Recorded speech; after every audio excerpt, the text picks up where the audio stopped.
think a lot of times when we think about performance, we think more about pushing the envelope, right? Or like sharpening the tip of the spear, whatever you want to call it. But sometimes we forget that it's definitely impossible, certainly difficult to sustain performance if it doesn't have some foundational wellness involved, right? So in other words, like if you're not well, you might not even get an opportunity to touch high performance. But we've also seen cases where folks are very high performers and are extremely unwell at the same time, right? So I don't think they have to be mutually exclusive.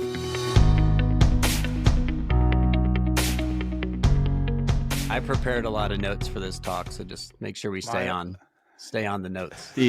For the audience, I guess they might actually be seeing video for once because we might actually publish video on this one. You press record. Do it. Yeah, so they actually saw his blank note sheet there, other than the ones listening on Spotify and stuff. But I mean, they'll hear my blank note sheet over the course of the next however long. Depends on how generously Alex edits. Pauses. True. Well, now that we have video, I can't really edit out pauses or else people are going to notice the edits. Is it more generous to edit out or more generous to keep it in? In the case of Drew's the kind thing to do is remove them, but I don't know if I can anymore if we go video. I mean, since we're throwing shade, what's funny about the video is now everyone will see Alex scratch his head before he asks questions. Yeah, then we'll see that. He goes, we've spent too much time together. Because I'm thinking so hard. You gotta nudge it. You gotta give it a little. I know. I wish my brain would itch. It's just not big enough for me to. People have already turned this off. All right, so you guys may be wondering why I've brought you here today. So I've been thinking about doing this episode. I think I've talked to both of you about doing this episode for months now. And the idea here is, frankly, I've been watching Nate coach and even participating in sessions Nate has coached, and they've been changing my mind about hiring me. What people need. Not made a mistake. Yeah. I think we have a few topics to discuss on the notes sheet. Despite Nate's blank one, we do have a sheet that has a little bit of stuff on it. 1, 2, 3, 4, 5, 6 lines. And loosely, I want to talk, at least as a starting point for the conversation, about programming physical training. And we can decide whether it's training or exercise later, but programming training for groups that contain highly diverse fitness levels within them. And as a quick preamble, I guess, almost every time I watch or participate in a workout Nate has led recently, and for context, we're working with maybe not the most physically cultured of communities. Space Force. I'm going to just say it. Again, I said I can't edit it, but I'm trying not to talk about it too specifically so I don't get in trouble. Well, I think the good news is we can connect this to the majority of military population. That is, I think, the point here. But this is Space Force. Okay. Well, to finish what I'm saying, regardless of what organization it is, every time it's like 5 minutes into the workout and I'm thinking, man, these people are going to be really frustrated with us. This is too easy. They're going to be bored. They're going to think it was a waste of time, whatever. And then without fail, every single time so far, somebody has come up afterwards and be like, man, that was the hardest training session I've done in months. And in something like 50% of cases, I will hear from people 3 days later that they're still sore from the session. And I think when people imagine somebody like Nate leading tactical strength and conditioning sessions, they probably imagine some barbells and some deadlifts and some lunges and all that stuff. And I don't think it's that. And so at this point, I kind of want to turn it over to Nate to kind of describe what those training sessions look like and why they look that way and why they seem to be able to better accommodate wide ranges of ability levels. Well, I think it's the novelty that really is getting most folks. And to most of us in strength conditioning, we probably wouldn't consider a lot of the things novel, but I think it's just novel to them. So some of the multi-directional movement is no doubt a little bit of a culprit. Some of the variation in intensity is no doubt a little bit of a culprit. Just as an example, and I'm sure it'll come up in this episode, but some of the very low amplitude plyometrics that we do, for example, and we're not doing low amplitude, so that we can go extensive with it either. Like this is still very short duration stuff, maybe 5 reps, per side in each direction, something like that. And that stuff's pretty much putting people on their ass. And I think a big reason for it is we're just putting them in positions they haven't been in. We're moving them in directions they haven't moved in, and at a speed that they haven't moved in, even if we're not throwing a whole bunch of force behind it with, higher amplitude type of stuff. So I think it's, if nothing else, the novelty in terms of movement. And I think it's those comprehensive patterns that any coach is going to deliver to any session. It just so happens that we're doing it with a population that probably trains fairly one-dimensional, fairly linear the majority of the time, even if they do train. But again, connecting it back to military at large, I think even the folks within the military who are training with a high degree of intensity, and when I say intensity, I mean that in about any way that it comes, many of them are still just touching their preferred approach to intensity in their preferred modalities. And so same thing with those folks, when you start to introduce even to operators some novelty within movements, when we start moving in different directions, we start involving rotations, deceleration, or some things that are even truly plyometric in nature, I think there's a little bit of a shock to the system in those situations. I want to paint the picture a little more clearly for people on what these sessions look like, and I'll do that by asking you a couple questions. One, we have, as any good tactical strength and conditioning program does, a locker full of equipment sitting outside, and I'll start by asking, which piece of equipment in that locker gets used the least? The key. The barbell, by far, the barbell. I think that might surprise people, right? Like we got kettlebells, we got medicine balls, we got bands, we got TRXs, we got all sorts of stuff. And when you think strength and conditioning, you just immediately think barbell, and it does have some awesome benefits, right? Like incrementally loadable across a huge range of weights. You can do all sorts of stuff, axial loading, whatever. But for the situations we find ourselves in, for the needs of the training population we're serving, it just doesn't come up that much. It really does not. I think that might be a surprise to a lot of people who are pretty obsessed with it, and that's their comfort zone. There's like I don't know if it has to do with the original plans for H2F and everybody was supposed to get a gym, but and you guys were around when this was all happening, but it was a very strong push towards building college weight rooms on military installations. And the SPARC, Soldier Performance Center? Readiness Center? Readiness Come on Center? now. Sorry, never got one. Still waiting. Yeah, still waiting. But what is interesting about that is it almost feeds into this idea that is what training should look like, and that is what we should aspire to. And even when you see, and this isn't a knock on like Thor 3 or any of those SOCOM programs, but when you see the pretty gyms on LinkedIn that people share or whatever, it's a collegiate weight room with a unit logo instead of a team. And I don't know. I don't know if there's a question there. I'm just throwing that out to you guys, but it seems as though there is this larger cultural ideal that we're aspiring to, which is, hey, let's build football gyms on military installations. And I don't know if that's the right move. I think it brought some value initially because it offset what was the existing norm, which is more outdoor stuff. Yeah, more muscular endurance type of training. So it was good in the way that it offset that. But I think part of the problem is that the successful programs became so popular that teams were getting all of their training in that facility with the coaches and started missing out on some of the things that training was initially meant to complement or to offset. And, I would even say, like, sometimes I wonder if someone's coming in 5 days a week, what aren't they doing that they need that's probably more relevant to their job that maybe we're not giving them? And I think there's so much value too in training outdoors in the elements. That environmental component of it, I think, is priceless. And I think it's definitely, we have to have our facility at a certain temperature, and it needs to be, I don't know, with music. Exactly. So I think we need to bring a little bit of edge back to it. I mean, heck, the place we have set up right now, we call it the Yard. And of course, we're definitely fighting an uphill battle from a physical culture standpoint compared to some in maybe the special operations community. But I still think that we have to be careful about bringing a degree of softness when we're trying to introduce things in this perfect way. Sorry, I intercepted your barbell question, Alex. I'm sorry. No, that was exactly what I was looking for. I think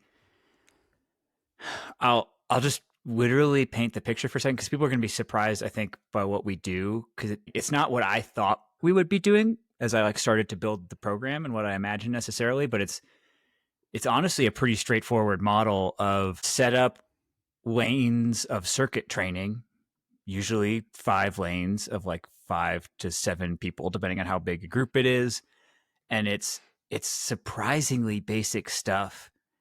Not a lot of like technique coaching happening, honestly, because there's so much crowd control to do for larger groups. I think something we could probably aspire to is try to find ways to pull in smaller groups so we actually can coach them sometimes. But at this point, it's just how many people can you interact with and touch and show that the program exists and get them doing physical activity. But it's a lot of body weight movement. It's a lot of sandbag stuff. It's a lot of low impact cardio modality alternatives just to get the heart rate up without hurting anyone. It's organized activity, right? It's, if we're being honest about it, it's definitely exercise sessions, but it is not training, in part because we just don't have the continuity of connection. Like we don't have the regularity with which we engage with people to where we can truly create a progressive training program. And so we have to account for a lot of different individuals not knowing who's going to be there on a given day and make sure that it's still safe for everybody, that it's still effective to some degree for everybody. And that's in part why I lean into like the movement diversity, because I think that brings value to pretty much everybody at the session. They can learn a little bit of something about themselves. They can take something with them to apply to future training on their own, knowing that there's no other way that I'm going to make somebody in one day. I could sure break them. Team, this episode of Mops and Mo's is brought to you by Train Heroic. Train Heroic is a reliable, well-designed platform for programming, tracking, and communicating with athletes. If you've been with us for any length of time, you will know that Train Heroic is the platform that we use to power our own training, long and strong, which you can find at our website, mopsandmos.com. If you're looking for a solid platform to support your own coaching, whether it's your full-time role or a side hustle, Train Heroic is definitely worth checking out. You can use the link in any of our show notes. You can find it in our newsletter, or you can head to our website, mopsandmos.com/training to get your first week for free. But to the point of barbell, for example, if we were to have the same group on a weekly basis for an extended period of time, I'm probably more likely to bring in some more traditional lifts, and I'm more comfortable taking the time to teach them and progressively load them. But when I'm interacting with somebody who tomorrow might be back in Florida for the next 6 months, and then maybe I see him again in 7 months, it doesn't make a whole lot of sense for me to load them up in that way. How often are y'all seeing people? We see people often, the same How people. Often do you see the same people? Yeah. I see Alex every day. That really is a shame. I'm sorry. Yeah. But because I think most people listening to this probably understand the way the Army has it set up. But like for you guys, we won't say Space Force, but for you guys, what does that structure look like? So I want to make sure people understand like the situation Nate's in as a coach too. Functionally, he is the strength and conditioning coach for the installation. There is one other strength and conditioning coach on the team, but they're focused much more on the cognitive side, multidisciplinary person. And then there is a strength coach on the Air Force side, but he is really only responsible for 2 squadrons. So any squadron that he's not responsible for, plus like everybody else, we're like essentially Nate's target population is like 1,800, 2,000 people, somewhere in that neighborhood, like ranked from brand new to 3-star general, I think is the highest he's gone with his workouts. It's a pretty broad and extremely diverse population. You guys are responsible for 2,000 people? Just one coach? There's also a good amount of folks who are coming from off base, from other locations that are just in for a brief time, attending a school or a course or, a summit or something along those lines. Sure. And we're often asked to create training for those folks. So in fact, I was working with a group today and we were talking about, goal stimulus and designing the training around the goal stimulus. And I told them, I said, hey, I had a group this morning, primarily lieutenant colonel and above. And within that group, I was like, what do you think my goal stimulus was? And everyone's kind of taking guesses. And I was like, It was for them to have a good time, to feel good afterwards, and for them to leave there smiling, thinking, man, this team knows what they're doing. And that's a win. And that was the goal of the session. I don't think many coaches realize that can be a goal. I think a lot of coaches think the goal has to be an objective increase on a spreadsheet somewhere. And I think especially, I mean, your ratio is 1 to 2,000, but even some of these other branches, it's, 1 to a couple hundred, still same deal. I just think coaches need to recognize, like, you can program for a good time. That's okay. Yes. It's like a good thing. It doesn't have to be to add 5 pounds to your squat every week. I think if you can step away from that mindset, you might have a little bit more success, certainly subjectively, but probably objectively too. Well, there's an entertainment element, no doubt. And you have to have. Did you just say entertainment? Entertainment. Yeah. I was not, because Alex sort of grinned and you kept going. I was like, hold on, let's put entertainment. Okay. Entertainment. Yeah. And Carry on. People have to want to come back to train with you. Mm-hmm. Right. Same reason we do things like Arm Farm Fridays and whatever else. Like, I might sneak some sled pushes in between, but I'm trying to get people to show up to the facility first and foremost. And, we talk about other programs. It's no different than Thor 3 program. It's voluntary for most, unless you're, unit level leader or whatever is making you go. It's voluntary. How do you get those people in? How do you get those people to want to come back? They have to actually enjoy the training they're doing.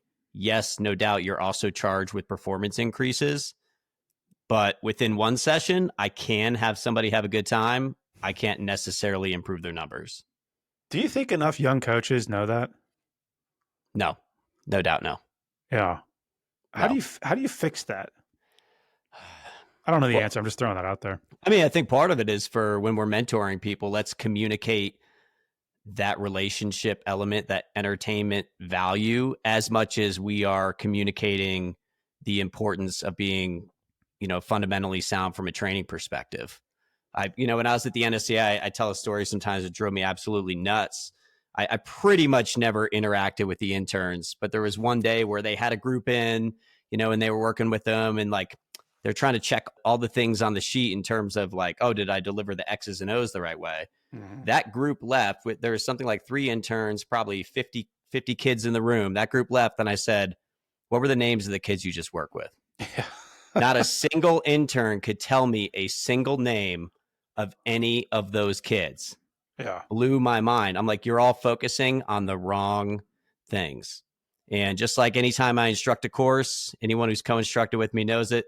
By noon of the first day, you got to know everybody's name in the room, names by noon. And, and thanks to Victor Hall for really emphasizing that. So I think that's a good chance to provide a little context too, because I think some people are probably thinking how crazy it is that you have a coach for like over 1,000 people. There's no like ratio where you can do it or can't do it. You just have to change what the thing you deliver is, right? So I think Nate delivers different things to different populations. Nate delivers structured physical activity that people hopefully learn from to large groups regularly throughout each week. And then Nate delivers a little bit more tailored stuff to people who need help on an individual level. And there's kind of 2 groups who end up seeking out individual help, people with like higher level individual goals who are chasing something cool. And that's always fun. And then there are people who are struggling to meet baseline requirements. And that's where a lot of the work goes in. And I think that's unsexier stuff, but those are the people where you can actually like measure an outcome and track change over weeks and months. And we've seen some pretty cool results there. But I'm curious to set Nate up for another question. Yeah, I know you program like actual X's and O's programs for folks that are chasing higher level goals. But for the people that are struggling to meet the baseline, how often does it come down to a program versus a conversation about lifestyle? Yeah, it's a conversation around lifestyle. It's a conversation around behavior change, trying to connect people to some sort of value in physical activity. And, no different than we talk about the difference between intensity minutes and intentional minutes. We're trying to get people to up their intentional minutes. So the time that they purposely set aside and they say, I am going to elevate my heart rate a specific way for a specific amount of time with the idea of improving my health.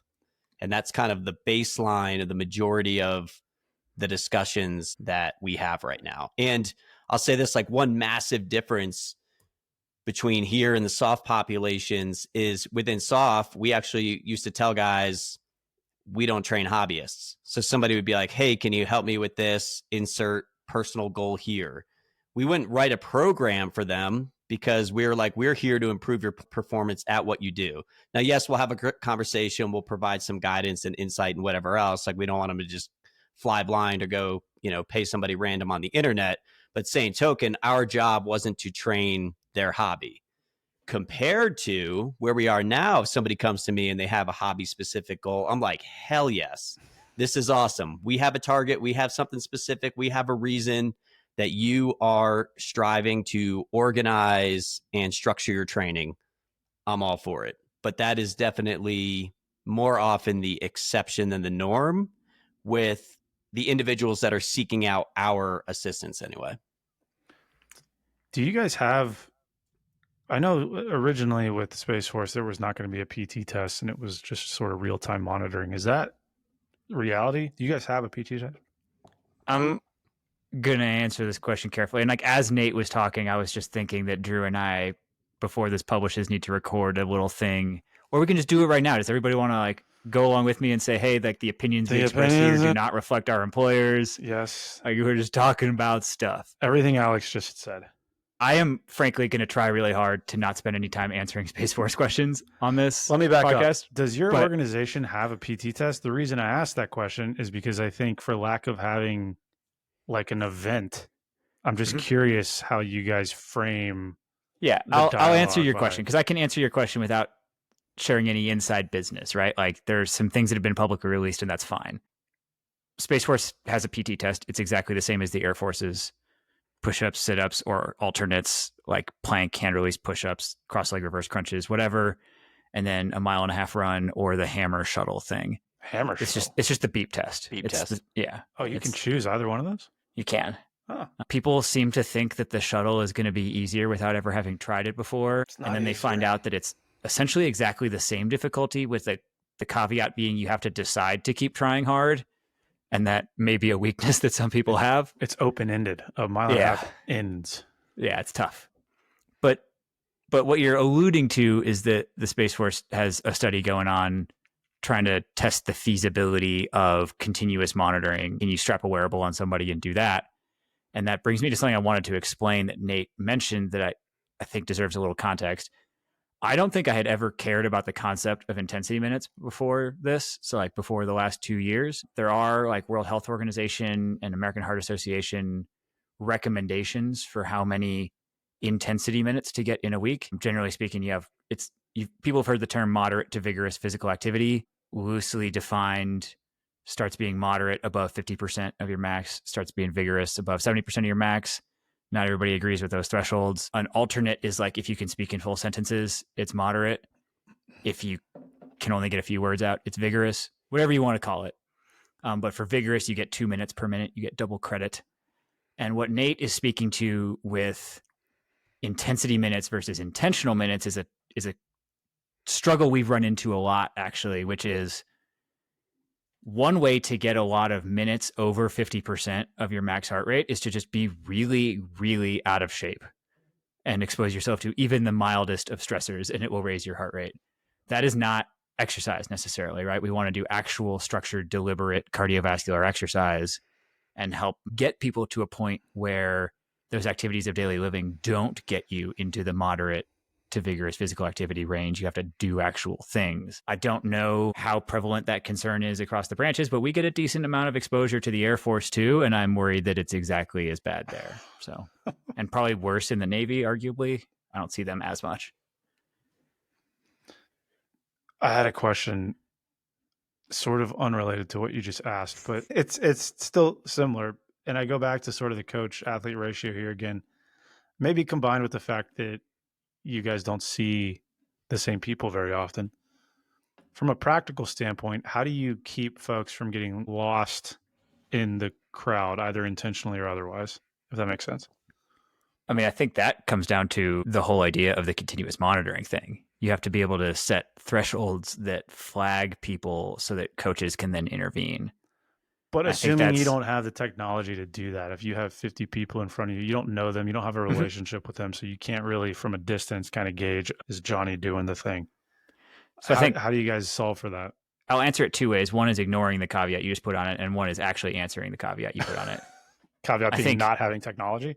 large portions of the military are very interested in what wearables can do for them, and I think the fundamental thing wearables can do, like I think there's this idea that wearables are going to give commanders these beautiful dashboards where they can monitor the performance of their unit like in real time, adjust the stressors, and like know when to give people a rest day and know when to go extra hard. And third squad is the most ready according to the Garmin readiness score this week, so they're going to take the objective.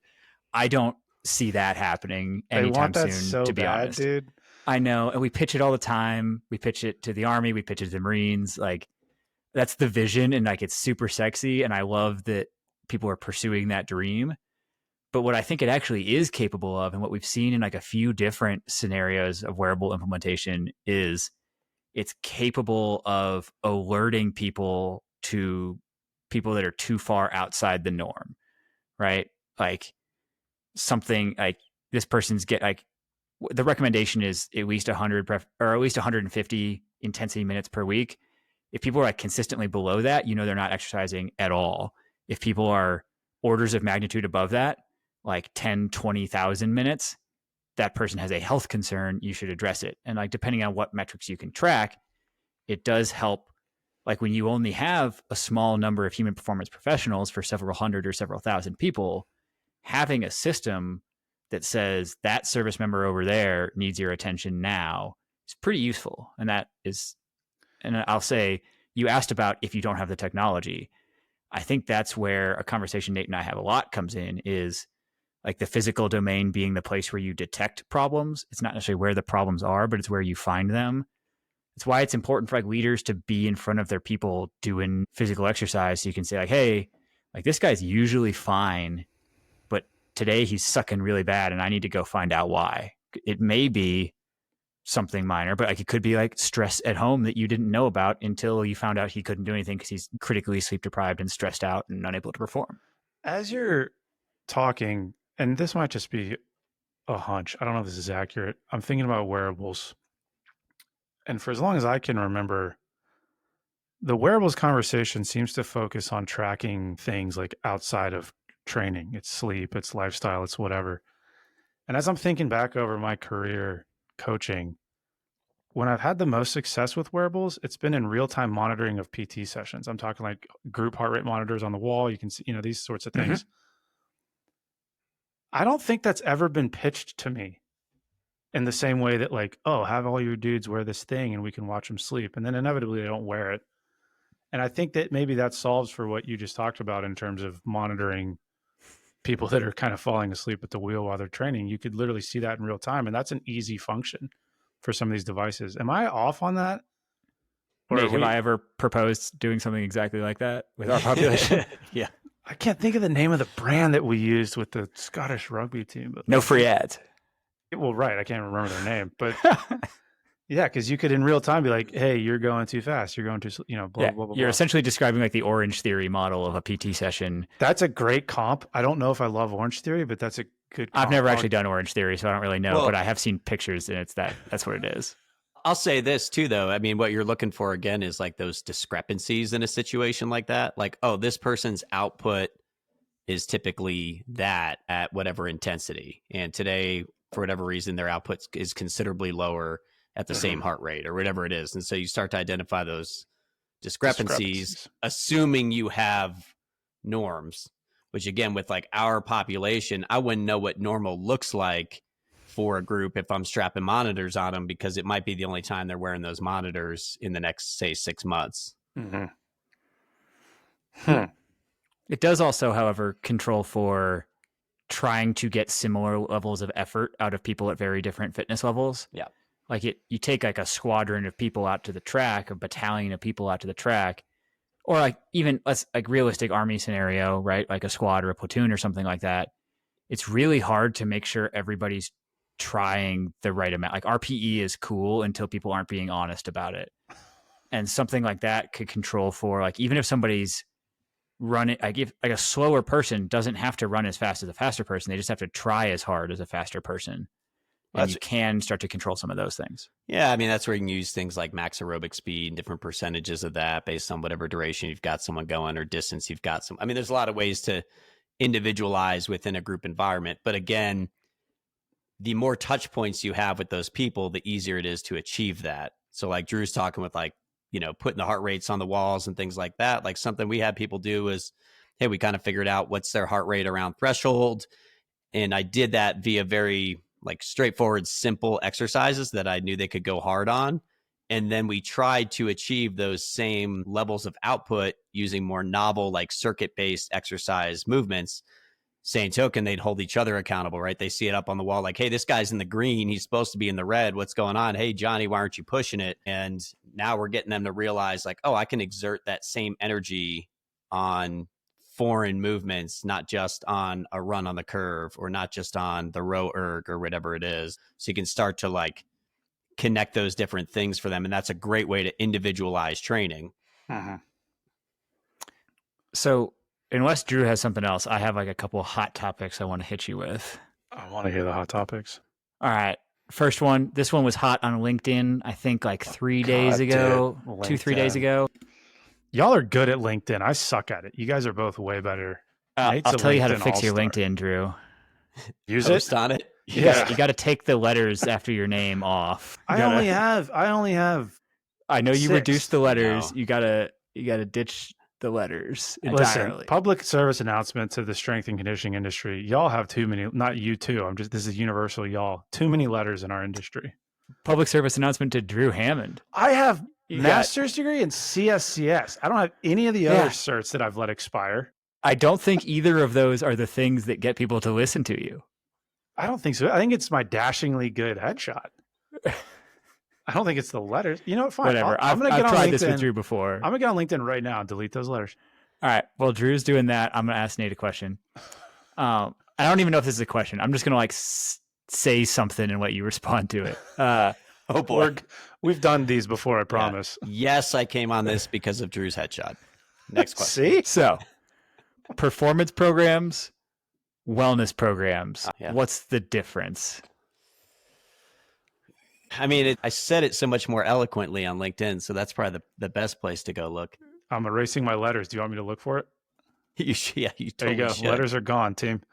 But I mean, I think part of it, it's not necessarily what you're doing, it's the intent behind it. You know, I think my post was probably something more along the lines of, you know, when you're hiring professionals in those environments, like in one situation, you know, it's one of these, I'm going to say it and then disagree with myself, but I think part of it is like bringing the bottom up versus pushing the envelope.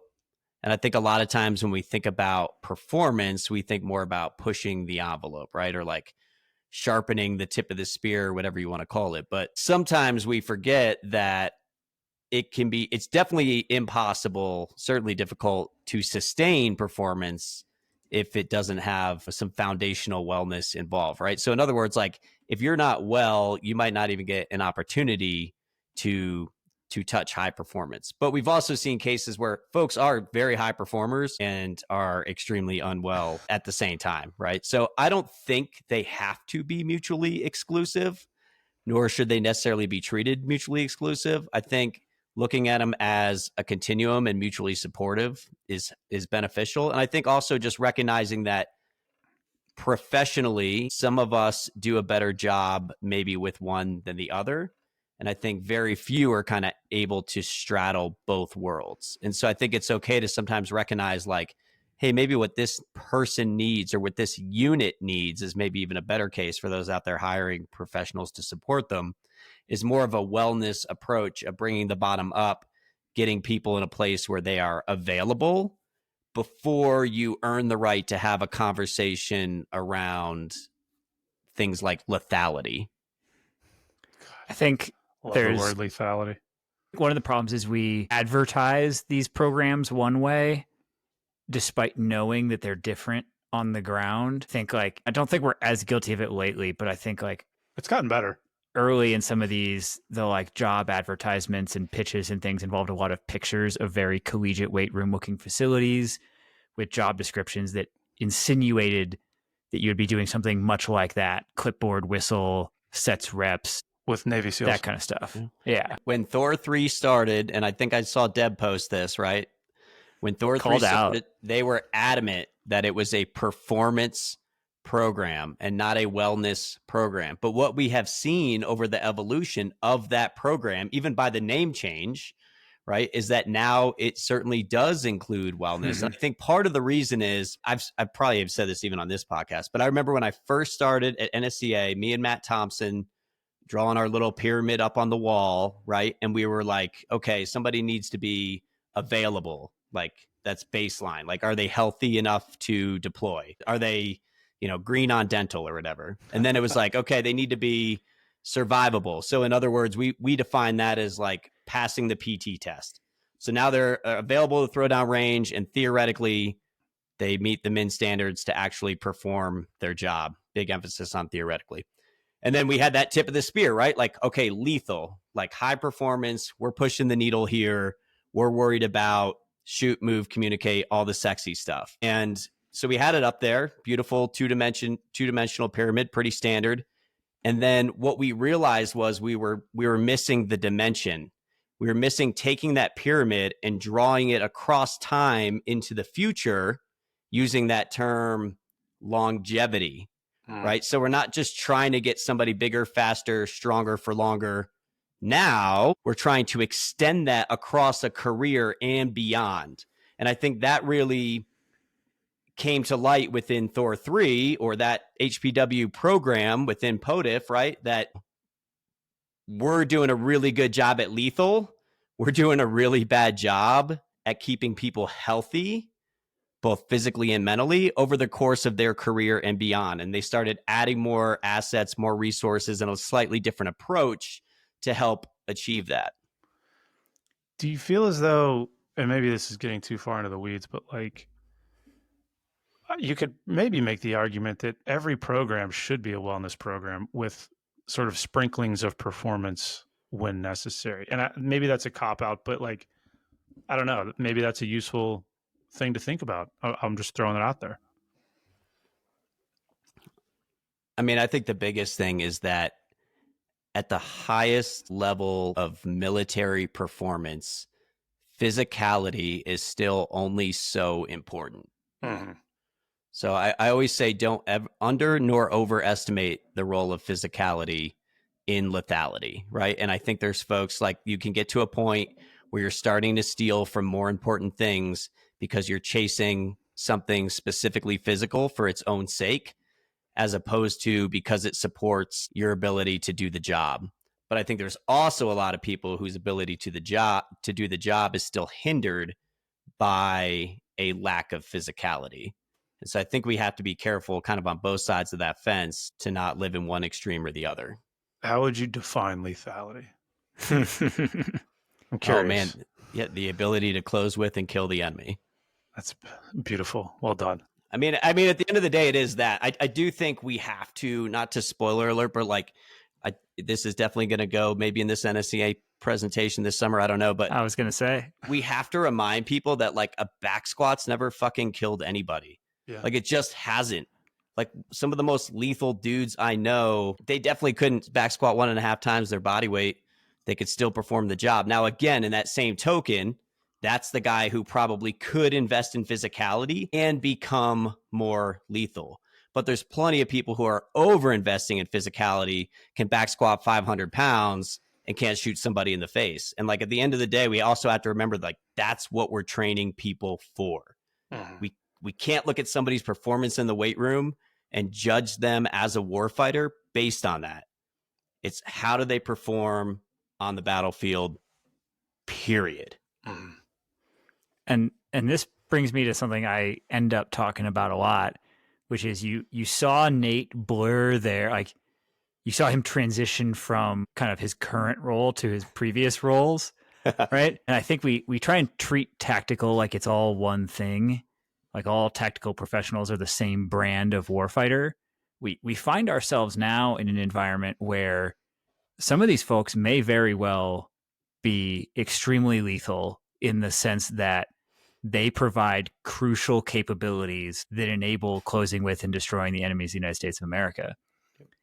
But the way they do it isn't physical at all. And so what we provide is services that, at least in theory, make people healthier, more capable of physiologically processing stress, like learning to take care of themselves so they can stay in this career longer. It's just different stuff. And I think we're looking at two extremes, right? Like Nate's worked with very technical folks and very pointy end of the spear special operator folks. And tactical includes everything in between. There are huge portions of the more physical services, Army, Marine Corps, and even special operations community that are providing technical support that makes lethality possible on the ground. And I don't think we've done as good a job as service members deserve of delineating what the different types of tactical professional are and what the needs are of those people. Well, if we think back to Mops and Mo's episode 1, there we go. Hell yeah. When we talked about tactical professionals and we talked about, I believe, the term tactical athlete. Oh, yeah. And I said whether it's true, and it still gets thrown out all the time, right, by people on LinkedIn, the debate, whether it's true or not, I think it's been absurdly helpful because what it has done is professionalize the approach to training. And so in a special operations environment, that means we're training in a way that supports the physicality of the job so that they can handle that, so that they can shoot and communicate on top of that, right? In our setting now, there is no physicality of the job, but that tactical athlete name is still useful because it says there's still a reason to train. It does still connect to performance. Let's figure out how, and then that's going to direct us on the best approach to training, what to emphasize, as opposed to just arbitrarily saying this is what it means to be athletic. Instead, we can say, your job entails this. These are the things that we can manipulate to help facilitate that. To me, that's what tactical athlete means. And that brings me to drawing out the next one I want to set you up for. And this one is very relevant to work you've been doing this week. Go ahead. I was just going to say I've been working this week. Hopefully. We'll find out. Are we about to write my 5 bullets on the air? Yeah. Dude, that email comes out tomorrow, doesn't it? Friday. So don't get me started. We're going to push the 5 bullets aside for a second. But train the trainer stuff. Just have them in by Tuesday at noon, please. So I was late this week. You're fucked. Elon's going to kill you. So train the trainer courses in an environment like ours where we have a handful of people on the team responsible for roughly 2,000 folks across the installation. You need some kind of extenders, ambassadors, facilitators, integrators, whatever. We use a million words for these things. I like ambassador. Drew, these are our monitors, by the way. Like that's we're actually finally answering Drew's question. Which one? How do you find people that need support? Oh, okay. Yeah. And I think I heard Drew say he likes ambassadors, which is fantastic because that's the word I keep using at work. Nate knows this. He can confirm. Yep. But I don't know if that holds much water in like a training. Ambassador to me is like somebody that goes forth and gives a PowerPoint presentation. Hey, maybe. Yes. In my mind, it's a person who is out there in the organization recognizing when it's time to call the professionals or when it's time to schedule some kind of professional development or when it's time to leverage resources that exist. They can represent the human performance team to the masses and they can represent the masses to the human performance team. So they're basically a liaison. Oh, there you go. Because I don't expect them to be an expert after a few days or a week or a couple weeks of training. Like we play this game. I've been critical. People have heard me be critical before of like slinging the word master after they go to a couple weeks of class, expecting them to do all this programming stuff, expecting them to answer all these questions. Like we teach them like 20 different blocks of instruction with 2 hours each. And each of those blocks is something people could get a PhD in if they actually wanted to master it, right? Like that's ridiculous to expect them. I mean, it's honestly ridiculous to expect them to even care about it as much as we care about it, right? Like that would be unrealistic. We are the people who chose this as a professional path. Why would somebody who's doing it as an additional duty care about it even half as much as we do? so people know, like, I've never been the biggest believer in train the trainer courses, but I think something like that is inevitable, right? In the H2F world, Drew knows this. We never told each of the H2F teams to develop those courses. They just all did it universally. Every single one created an in-house course. They look a little different. Some are a few days, some are a week, some are 2 weeks, some are a month. There's all sorts of stuff going on out there, but they all realized almost immediately that that was something they needed to offer within their menu of services. But what I keep running into is that we end up teaching stuff we like talking about and stuff we like presenting on, rather than stuff that service members actually need and can practically apply. And I'm curious, because you've been doing this in your current role, you've done this in previous roles, you've been involved in courses like this for a while now. What actually works? So what works depends on the unit. And right. So what, in other words, what works at, 275 and what works in our environment are going to be two very different things. And so I think you got to be careful about going too far to fight the culture of what exists, even if you are trying to influence a little bit. And instead you got, a little bit of like dance with the girl that brung you, so to speak. In a Ranger unit, for example, NCOs are very clearly defined leaders. They lead physical training. They're responsible for the physicality of their people. To me, in that environment, it can really help a program scale, and it can help a coach be freed up to focus on advancing a program when he can unload some of the responsibility of like quality control of execution to the NCOs. So I think in an environment like that, leaning a little heavily into like a very physical fitness oriented course where, hey, we're going to teach you how to read the program, execute the program, modify the program based on the abilities of the people in your group. To me, that makes total sense. And then maybe add-ons in that environment are, hey, can we be a little bit of eyes and ears for some of the other concerns or some of the wellness concerns, around sleep, around nutrition, some of that type of thing, so that you can be a liaison, you can be an ambassador, you can connect folks with our professional resources within the team. Now, if those resources start to get more heavily utilized to where, again, now they need to look to scale their service, maybe now they do put some more of the responsibility into the hands of the leaders. But I think that's something that you kind of evolve to or aspire to over time. I want to underline something he's saying there, because I think we screw this up a lot, because the military is a highly centralized organization, and we want to standardize, and we want to have like boxes you have to check, and then you get a certificate and you get X number of promotion points. You get whatever thing on your record brief so people know that you have the skill identifier, whatever. But he made it pretty clear there. It really depends on where the unit is at and where the human performance program is at. The course you would teach to an NCO in a unit that has no human performance professionals is different than the course you would teach to an NCO in a unit that has occasional access to professionals, is different than you would teach somebody who has constant access to professionals. Like, it's different depending on the needs, the mission, the resources. So, I'll give a pitch, right? Like, it's part of why I created Any Given Day and some of the workshop type of stuff we do. One of the things I tell people is that I won't deliver a course, I'll deliver your course. And I do that by way of a lot of discovery around who I'm working with and what's going to work best for them. Because what I don't want to do is show up with shiny things for 4 days and everybody gets really excited and then it all dies right there. And there's no continuation of those efforts, because that's pretty worthless. And we saw that all the time with the NSCA, practitioner course.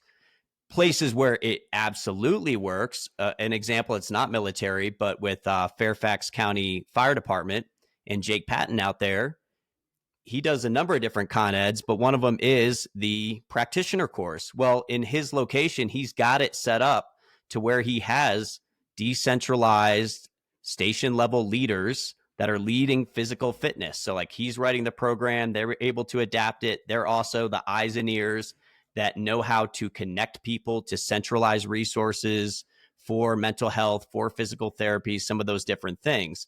The other thing he has is people are at those locations for a long time. What happens in a military unit when somebody's a high performer, they don't last, right? They're going to go on to the next job, the next thing. So you can either send your bad guy to the course, he comes back, nobody listens to him, right? Or you send your good guy, he comes back, and then he's gone the next week because he's moving on to the next thing. So I do think when you have high rates of turnover and you don't really have that consistency of the personnel, that in itself presents a big issue if you're trying to give people control. Do you guys ever see, maybe this is a two-parter, I've seen coaches get very protective over their knowledge, skills, and abilities, such that they don't want to teach certain things because they don't believe and or trust that somebody who doesn't have a master's or whatever is even capable of understanding that thing. So maybe that's the first part. And then the second part is, should there be knowledge, skills, and abilities that we should not teach to extenders, liaisons, ambassadors? Go. Sure. I'm going to answer the first one and then remind me of the second one because I'll forget it while I'm answering the first. For sure. And I'm going to answer it with one of my favorite quotes of all time from Jay Merlino. So we were interviewing Jay to actually be our boss out in DC, and we were just grilling him on all the X's and O's and exercise phys and just the ridiculousness that we come up with as coaches, right? To create some value in our own minds, I guess. But Jay literally mid-interview was like, guys, I got to stop you right there. He's like, it's exercise. We're talking about exercise. And he was like, can we move on from this? And we were all like floored. We were like, yeah, it is just exercise. And so I say that all the time. Like, what are we so worried about with regard to like our proprietary knowledge that we're not willing to share, or we don't believe that somebody else can also be effective, if not more effective, in its delivery? Now, that said, do I think that there are some lines we got to be careful about crossing? Absolutely. I think anything involving treatment, right? And I think, heck, there are coaches that cross this line that I don't think should, and they do it both on the mental health side of the house and they do it on the physical pain side of the house. But I think as soon as we're talking about treating something that has symptoms, now we're running into scope of practice issues. But one of my favorite things to talk about is that we also have to recognize that sometimes what falls within our span of responsibility falls outside of our scope of practice.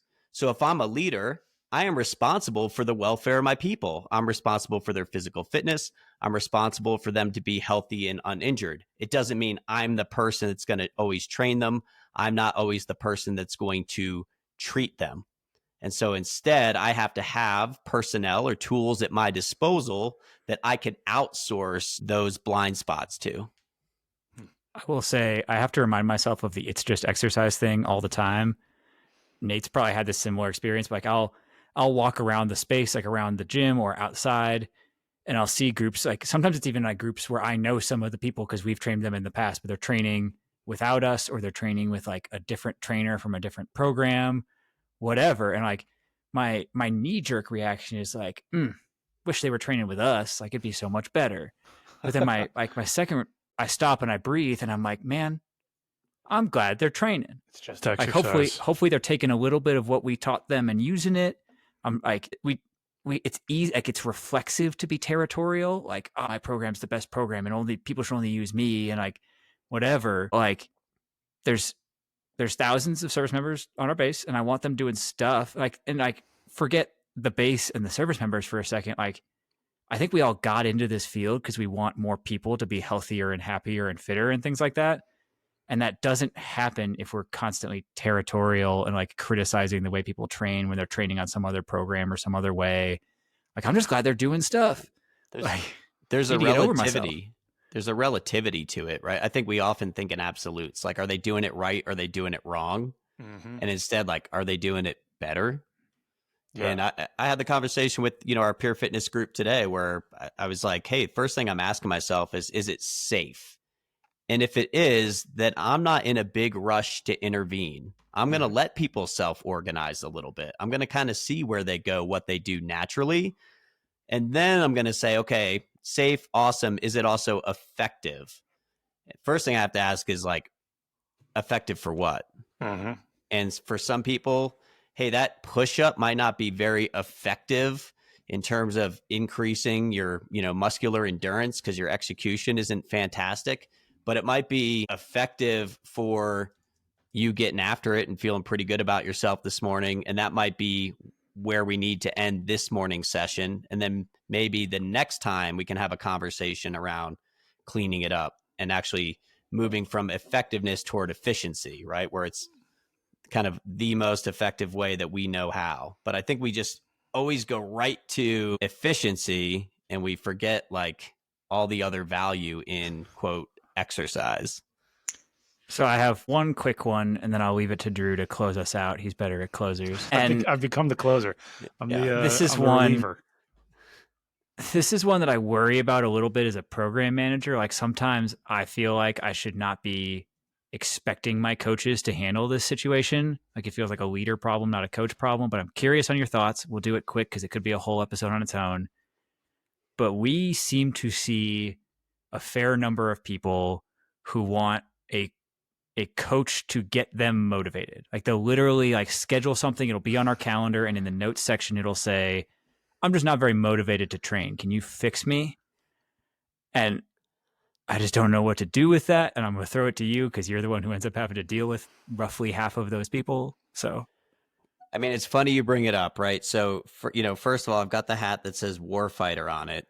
Warfighter is the team I coach in my side hustle. And that team is specifically oriented toward people who want to get after it. And I'm just giving them what to do. So in other words, I'm not going to light a fire under anyone's ass. I want people who are already looking to touch the flame, period. And I did that intentionally because it could be very exhausting to try to be someone's motivation. It becomes a one-way energy street. Well, just so happens that in the day job, that's kind of exactly, to Alex's description, what we are faced against on a pretty frequent basis. Close to daily. Yes. And so I think the most important part of that conversation is I can't value it for them. And so when somebody comes in, I have to figure out, it's really just a lot of question asking and trying to get down to connecting, let's call it intentional activity, to something that they do value in their life, that it will better, and then making sure that we remove as many barriers as possible. And a big part of that means we are going to pretty quickly abandon the ideal. And so the talk that I give with almost everyone that comes in and say, hey, look, we're looking to make a change. We know that, or you wouldn't be in here. And so there's got to be a reason for that change. And we try to find that reason. And then I say, when we're talking about what change to make, it doesn't have to be a home run. We don't have to swing for the fences. What it needs to be is one, influential. That change does actually have to lead to a better outcome. How big that outcome, to be determined, but it does have to be influential. Two, it has to be controllable. So that person has to be able to manipulate that change. Three, and this is one I think we forget too often, it also has to be amenable to that person. So that person, not just, right, we can control a lot of things, but we don't necessarily choose to because they're not really what we prefer to do. And so it also has to be something that they are not just able, but willing to change. And then the last thing is doing that influential, controllable, amenable change consistently over time. So it also has to be sustainable. And I'm sure there is a better way, and I'm always on the lookout for it. But I think between that, kind of finding that low-hanging fruit that's going to be influential, it's going to start to move the needle, and then we can stack future victories on top of that while removing whatever barriers there are to them implementing that change. We've seen it we've seen it work quite a bit so far. We're certainly not 100% success rate, and it's a work in progress. Before Drew closes it out, I do want to say it's been cool to watch. I mostly do admin. I send emails. I do Excel spreadsheets. I do a bunch of stuff that sucks so that the coaches can coach. But You're removing obstacles. Hey, I try. He removes obstacles. I try. But there have been times, like the success rate is, I would say, higher than 50%, where people come in and are like, I'm not motivated. I don't want to make a change. And we get them to like actual change. I don't know how much higher than 50%. That would require going back and doing some math, and it probably wouldn't be releasable to this platform anyway. But what's coolest to me is when there's somebody coming in and I end up having a conversation with the coaches about like, should we even let this person schedule again? Is it a waste of your time? Like we doesn't seem like they're going to make the change. And like, usually like the coaches seem to be nicer than me most of the time. They're like, we'll do one more shot with them. And it's so cool to see when that one more shot, like it took like 3 or 4 emails and a Teams message and a phone call to even get that person in the office in the first place. Then they came in the office and they had like an hour-long conversation and they got a personalized program, and then they didn't do it. Like they ignored it, or they did like one workout a month or something. Like they just didn't make the change. And then they say like, all right, we'll give the person like one last shot. And then the change happens. And then like we're seeing the person stack 5 or 10 points on their VO2 max in a couple months and like come back and talk about like changes in quality of life are happening. And that's just been really cool stuff to see from my vantage point and my skepticism. The number of people who send me follow-up emails that say something along the lines of, I haven't eaten this much fruit since I was a kid.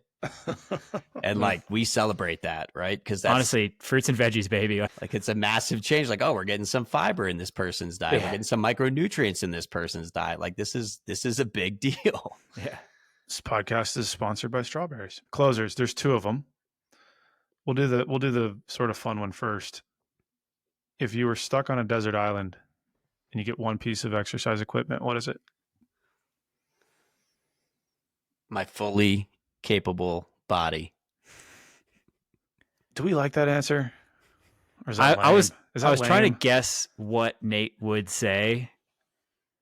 I think I'm going to force Nate to pick a piece of actual training equipment. We don't like that answer. Go again. Well, you have to take a side.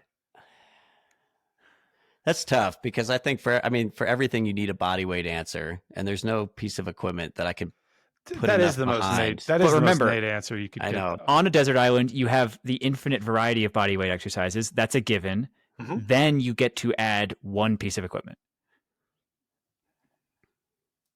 And you have to choose. I mean, if there's a chance of somebody else landing on this desert island, am I stranded on this desert island? Am I solo? Yeah. Let's assume yes. Yeah. You get one. You know what I feel? I feel like since we crapped on the barbell at the beginning of this episode, that I should suddenly bring it back, and I'll just like load that thing with coconuts or something. I was expecting like TRX, sandbag, or kettlebell from you. Sandbag just seems like adding salt in the wound, though. Like there's already all this. Sure. Yeah, that is a great point. I bring my swimsuit. No, shit. I will be honest. Like that is the best and worst question to ask me because I'm so far from an absolutist when it comes to exercise. That is an incredibly Nate Palin answer. And I try to divorce everybody from implements, but I will say that I have gone on record before and said that if we were to issue one piece of equipment to everybody in basic training, it would be a kettlebell. Mm-hmm. I was thinking about it because we asked the same question recording last night, got a similar answer. I think a kettlebell is great from a fitness standpoint, but I also have to imagine just general stranded on a desert island daily activities. A kettlebell might be quite helpful for building shelter and creating pulleys and things. So there could be a deeper. We might dive into that later. What if maybe a volleyball and you paint a face on it? Could do. No, that's true. Calisthenics and things. Mental health. Yeah. Next question, Drew. Well, now I'm afraid to ask Nate this one because this is right in his wheelhouse. 2-parter, you've probably heard it before on here. One thing you've changed your mind on, one thing you've doubled down on. All right. So first of all, you just assume that I ever listen to this podcast. That's a great point. You may never have heard us ask this question. And that I've made it to the end. So that is very, very presumptuous. All right, can you ask the question again, though? No, hey guys, thanks for stopping by. One thing you've changed your mind on, and one thing you've doubled down on. You can do them in either order. And thank you for making it this far in tonight's episode. One thing I have doubled down on, and anytime I've strayed, I've always come back, and this would be no surprise because it circles back to the start of the exercise or start of the conversation, is approaching training from a movement first perspective. So anytime I've chased a modality, anytime I've chased a quality in terms of strength, power, etc., it's just led me somewhere that got dark enough that I backed out, as opposed to chasing movement quality. That has never seemed to lead me astray. And so that is something that I definitely have come back to and doubled down on. The thing probably that I have, I guess, maybe bounced back and forth on a little bit or changed my mind on is when I first got into coaching, I always said, we had this Ranger unit. People are willing to put their head through the wall, but they really just needed to be training smarter. I had devalued the value of hard work. And instead, I think that the majority of people actually do need to train harder. Give me some hard work that I can then push in a direction of smarter, as opposed to the smartest program ever written that you're not going to execute with any degree of ferocity. Like, that's not going to do it for me. This does bring me back. I think it was Alec Blennis who I first heard it from, but it was like, coaches are always in the weeds of like technique. Like, you shouldn't be squatting until you have perfect squat technique. You shouldn't be deadlifting until you have perfect deadlift technique. And that's borderline irresponsible if you're dealing with a person who is not meeting baseline, just like physical activity guidelines for Americans, right? Like, we regularly now work with a population where we are trying to get them to meet baseline weekly activity thresholds. And if you're dealing with a population like that, if you are stopping them from doing something so that you can like correct things to look good enough for you, I think you've missed the point. And that's Gen Pop in a nutshell. Boom. Yeah. And it's funny because right now there's so many programs, so many experts, and many truly are, but a lot of us that are kind of like peddling the best approach to all these selection processes and how to get to whatever unit, et cetera. And like, at the end of the day, the best way to get to any place is still hard work. Period. Well, heard it here first. Thanks for hanging out with us. Thank you guys. You guys will see each other tomorrow. So have fun at work. Bright and early. Hey, Alex, let's cover our ass real quick. Oh, great idea, Drew. All right, guys. The views and opinions expressed in this program are those of the speakers and do not necessarily reflect the views or positions of any entities they represent. Thanks for tuning into this week's episode. Before you go, please rate and review the pod on the listening platform of your choice. You can also visit us on our website at www.mopsinmos.com. That's mops, the letter N, mos.com. You can check out the library of podcast episodes, our latest blog entries, any helpful resources, and also sign up for our newsletter. Drew nailed it. Just to underline a couple of things, the podcast entries have in-depth show notes on the website. So if you missed anything or you want to read any of the research we talk about, it is all there. You can, at the bottom of the website, sign up with your email and receive future updates from us. The blog posts go a little bit more in depth in kind of written form on a couple of topics we get questions about all the time. But most importantly, I just want to ask all you guys, our best way the word gets out is absolutely word of mouth. So tell your friends, tell the people you work with, anybody you think would find it useful. Thanks for spreading the word. If you have any questions or comments, feel free to shoot us an email at either Drew or Alex at mopsinmos.com. Or there's a contact form on the website. Thank you.